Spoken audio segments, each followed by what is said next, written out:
Hello there! O, di ba ang ingay agad sa background? Meron ako share sa inyo today yung bago kong na-discover na food na sobrang love na love ko.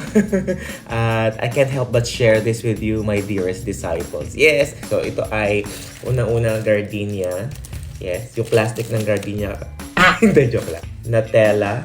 At ipapartner natin siya sa Arla. Cheddar cheese and then Nutella. So last time kasi ang paborito ko naman ay mixture din ng peanut butter and strawberry jam. So ngayon naman may nabago ako na-discover.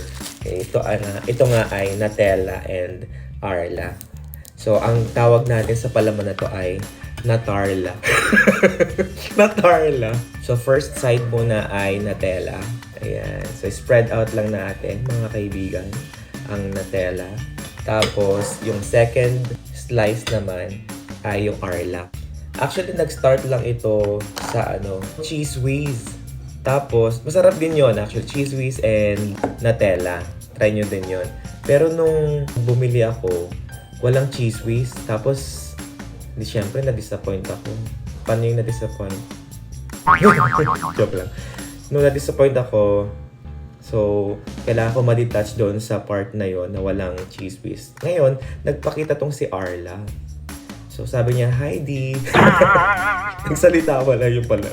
Nakita ko siya lang, try kaya natin ito. Nutella and Arla. So, yeah. And then, ito na nga. Nung trinay ko siya, OMG, it's so nice. So, ito na siya. Yes, Nutella and Arla. Put them together. Natarla. O, diba? Ang ingay pa rin ng background natin. Oo. Ang dami mga dumadaan na mga sasakyan. Anyway, so yeah. Here it is. Let's try. Ang sarap kasi malambot yung bread. Matamis. Yung Nutella. Medyo may alat.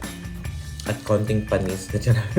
Maalat yung Arla. Salty na sweet.